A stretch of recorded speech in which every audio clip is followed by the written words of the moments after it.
إلا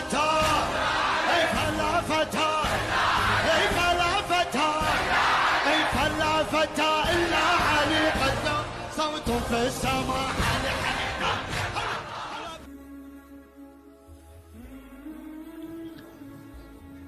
السلام عليكم ورحمة الله وبركاته. الحمد لله رب العالمين وبه نستعين، والصلاة والسلام على رسول الله محمد صلى الله عليه وآله وسلم.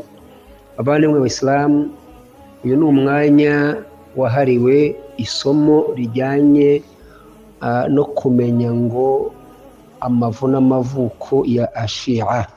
Nemba mubyibuka neza mu isomo ryashize twarebeye hamwe ijambo Ashia icyo risobanura n'inkomoko yaryo. Twabonye ko Imana subhanahu wa ta'ala muri aya zinyuranye yakoresheje ijambo Ashia nko gukurikira cyangwa se kuyoboka cyangwa se gushyigikira cyangwa se kurwana ishyaka. Aho Imana subhanahu wa ta'ala tubwira ngo inna min shi'atihi la Ibrahim, no mu bari barakurikiye Nuhu no mu bayoboke ba Nuhu hari harimo Ibrahim.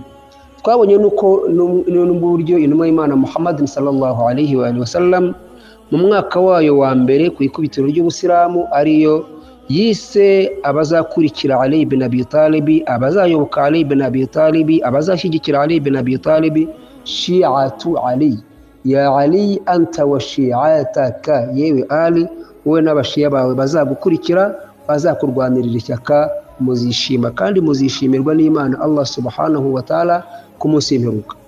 Aho niho ijambo Shia rikomoka.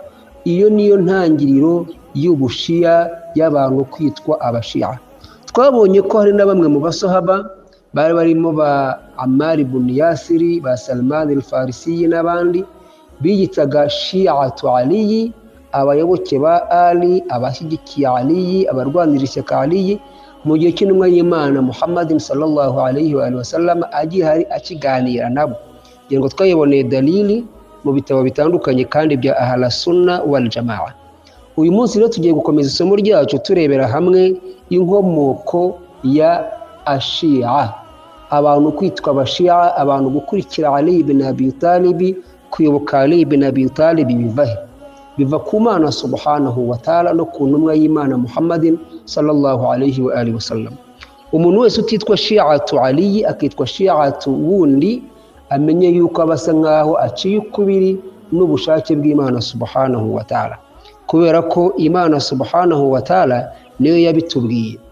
Imana subhanahu wa ta'ala yabitubwiye muri Qur'an, muri suratul Maida, ni sura ya 5 mu aya 67, aho Imana yagize iti ya ayuhar rasul, yewe ntumwa, balligh ma unzila ilayka min rabbika, shitsa iby'Imana yawe yaguhaye, wa illam taf'al, nutabikora gutyo fama ballaghta risalatahu, ubutumwa bwawe burasa nkaho nta kintu bwigeze bumara.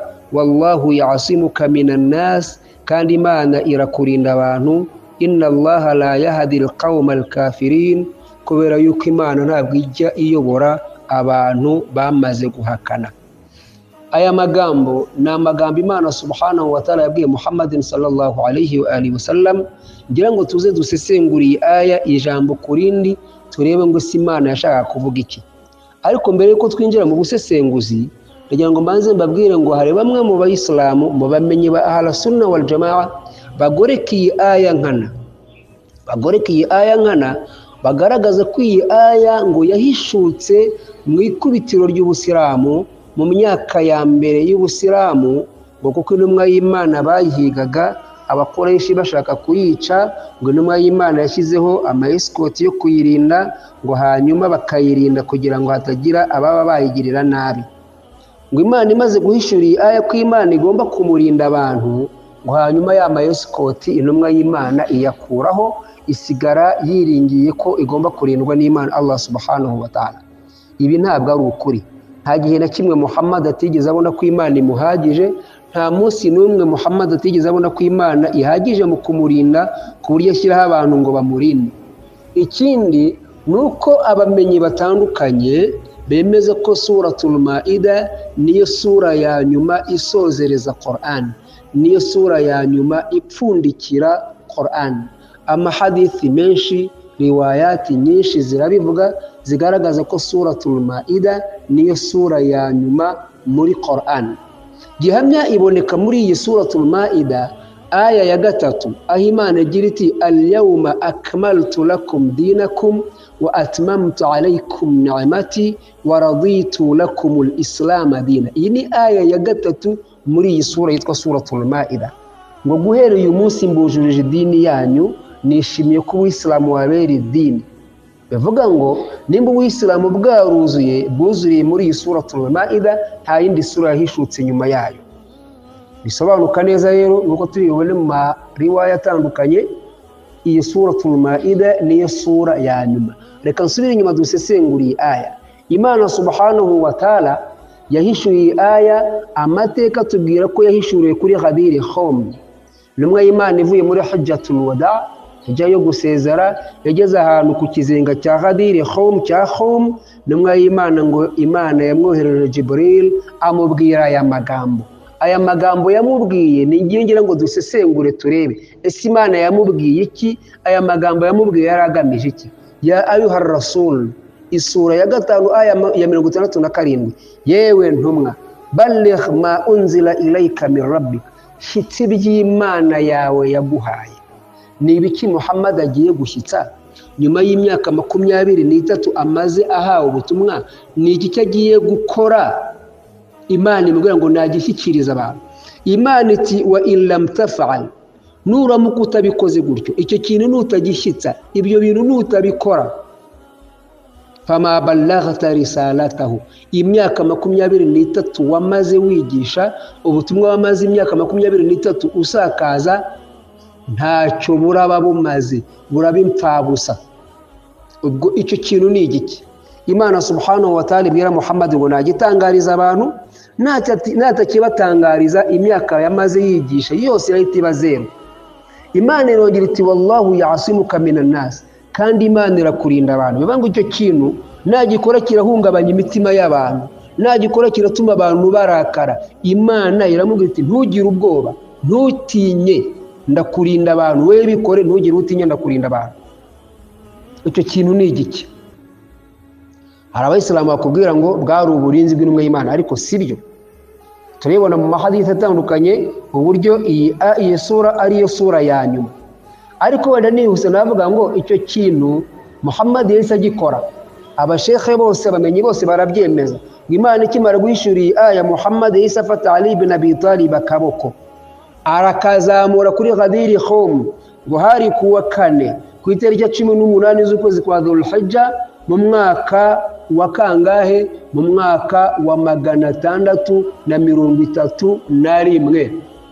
Imana imuzamura akaboko, iravuga ngo man kuntu maulahu fahadha aliyu maulahu, uwo nari imbere y'umuyobozi, uyu ari n'umuyobozi we. Allahumma wali man wallahu, manu uzakunda uzamukunda, wa ada man adahu, kandi uzange uzamwanga. Abamenyi bose ba muhadithuna batandukanye bemeza ko iyi mvugo intumwa y'Imana yayivuze.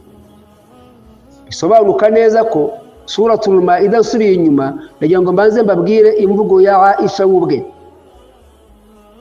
Iyi hadithi ngiye kubabwira tuyibona kwa Ahmad ibn Hanbali, tukayibona kwa Ubaidu mu gitabo cyitwa Al-Fadailu, tukayibona mu gitabo cya An-Nasa'i, tukayibona mu gitabo cya Ibn Mundhir, tukayibona mu gitabo cya Al-Hakim, tukayibona kwa Ibn Mardawayhi no kwa Bayhaqi mu gitabo cyitwa As-Sunnanu. Hadithi yakiriwe na Jubair ibn Nufair, aravuga ati nakoze hijja ndi kumwe n'uwitwa Jubairi, hanyuma tuza kwinjira kwa Aisha, tujya gusura Aisha. Tugeze kwa Aisha, hanyuma aratubwira ati ese yewe Jubairi, wari wasoma suratul Maida? Jubair aravuga ati suratul Maida narayisomye. Ngo Aisha aramubwira ati suratul Maida ni sura ya nyuma izozereza igitabo cya Qur'ani, uzajya uzirura ibirimo unaziririze ibirimo. Ibi ngibi babibona mu gitabo cya Ad-Durrul Manthur cya Jalaluddin Suyuti ijuzu rya gatatu ku paje ya 4. N'abandi ba mufassiruna batandukanye barenga 20 bose bemeza ko suratul Maida ariyo sura ya nyuma ipfundikira Qur'an. Arimo kubabwira hadithi ya man kuntu maulahu fahadha Ali maulahu, uwo mbere y'umuyobozi uyu Ali ibn Abi Talib ni umuyobozi we. Aya ni amagambo intumwa y'Imana yavuze imaze guhishirirwa iyi aya muri suratul Maida aya 67. Bamwe mu ahla sunna wal jamaa basobanuriye hadithi bakavuga ngo maula bisobanura inshuti, ariko buri muntu wese nabanza atekereze, ese intumwa y'Imana yakusanyije abasaba barenga 140 kugira ngo ibabwire ngo uwo nari imbereye inshuti Ali ni inshuti? Ese Ali kuba inshuti y'intumwa y'Imana bitwaye iki, bimaze iki, bifite agaciro ki mu Buislamu? Ali aba inshuti y'intumwa y'Imana bisobanura iki ku buryo intumwa y'Imana ikusanya abasaba 140 ikababwira ngo uwo nari imbereye inshuti ngo Ali ni inshuti? Iyo urebye rero muri dictionnaire zitandukanye usanga ijambo maula rifite ibisobanuro birimo kuba inshuti nk'uko babivuga, mugenzi wawe, inshuti yawe, umuntu wawe hafi, cyangwa se kuba umuyobozi. Ikibazo umuntu yibaza ni iki ngiki: ni gute ba ahla sunna wal jamaa bahitamo ijambo inshuti ntibahitemo umuyobozi? Niki kibitera? Kandi mu gihe intumwa y'Imana Muhammadin sallallahu alayhi wa sallam idashobora gukusanya abantu basaga 140 ngo ibabwire ngo Ali ibn Abi Talib ngo ni inshuti yanjye. Man kuntu maulahu fahadha Ali maulahu, uwo nari imbere y'umuyobozi uyu Ali ibn Abi Talib ni umuyobozi we. Allahumma wali man wallahu, man uzakunda uzamukunda, wa aada man adahu, kandi uzange uzamwanga. Reka nsoze iri somo ryanjye mbabwira ngo iyi hadithi iboneka muri Sunnanu ya Ahmad ibn Hanbali igitabo cya 4 ku paje ya 281, ikaboneka muri tafsiri ya Tabari igitabo cya 3 ku paje ya 636, ikaboneka mu gitabo cya Sawa'iqul Muhriqa cya Ibn Hajar al-Asqalani. Kandi tukabona ko iyi hadithi yavuzwe n'aba muhadithuna basaga 360 bose bo muri ahla sunna wal jamaa bemeza yuko intumwa y'Imana Muhammadin sallallahu alayhi wa alihi wasallam yakoresheje iyi mvugo yerekana Ali ibn Abi Talib ko ari umuyobozi ugomba kuzahagarara mu mwanya w'intumwa y'Imana Muhammadin sallallahu alayhi wa alihi wasallam.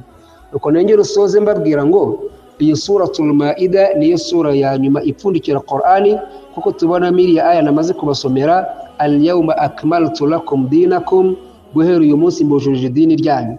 Idini ryuzuye ubwo Muhammadin sallallahu alayhi wa alihi wasallam yari amaze kwerekana umuyobozi. Niho Imana yahereye ivuga ngo guhera uyu munsi mbujuje idini ryanyu, ndihundagajeho inema zanjye, nishimiye ko Ubuislamu bubabera idini. Reka mbicemo kabiri, wenda inshallah tuzakomeza ubutaha. Wa akhiru da'wana alhamdulillahi rabbil alamin, wassalamu alaykum wa rahmatullahi wa barakatuh.